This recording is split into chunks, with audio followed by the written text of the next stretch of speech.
اتنی ہی محبت کرتی ہے جتنی زین اس سے کرتا ہے، مگر صرف فرق اتنا ہے کہ وہ اپنی مجبوریوں کی وجہ سے زین کی طرح کھل کر اپنے جذبات کا اظہار نہیں کر سکتی۔ مہنور کی بات سن کر زین کے چہرے پر خوشی آ جائے گی۔ وہ جذباتی انداز میں کہے گا، بس مجھے یہی جاننا تھا کہ تم بھی مجھ سے محبت کرتی ہو۔ اب میں کسی صورت تمہاری زندگی برباد نہیں ہونے دوں گا۔ میں کسی اور سے شادی نہیں کروں گا، اگر شادی کروں گا تو صرف تم سے۔ لیکن مہنور اسے سمجھانے کی کوشش کرے گی۔ وہ کہے گی کہ زین جذبات میں آ کر فیصلہ مت کرے۔ میں جانتی ہوں کہ آپ کی والدہ مجھے پسند نہیں کرتی اور نہیں وہ کبھی اس رشتے کو قبول کرے گی، اس لیے وہ آپ سے محبت کرنے کے باوجود آپ سے شادی نہیں کر سکتی۔ زین فوراً جواب دے گا، میں جانتا ہوں کہ تم یہ سب صرف حالات کی وجہ سے کہہ رہی ہو، لیکن اب میں پیچھے نہیں ہٹوں گا۔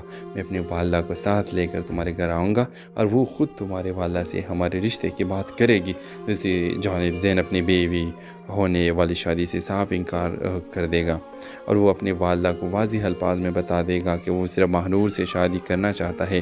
وہ یہ بھی کہے گا کہ اب کسی کے دباؤ میں آ کر اپنا فیصلہ تبدیل نہیں کروں گا۔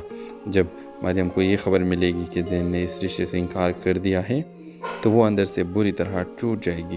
وہ اب تک یہ سمجھ رہی تھی کہ جلد یہ بدر زین اس سے شادی کے لیے راضی ہو جائے گا، لیکن زین کے واضح انکار نے اس کی تمام امیدوں پر پانی پھیر دیا ہوگا۔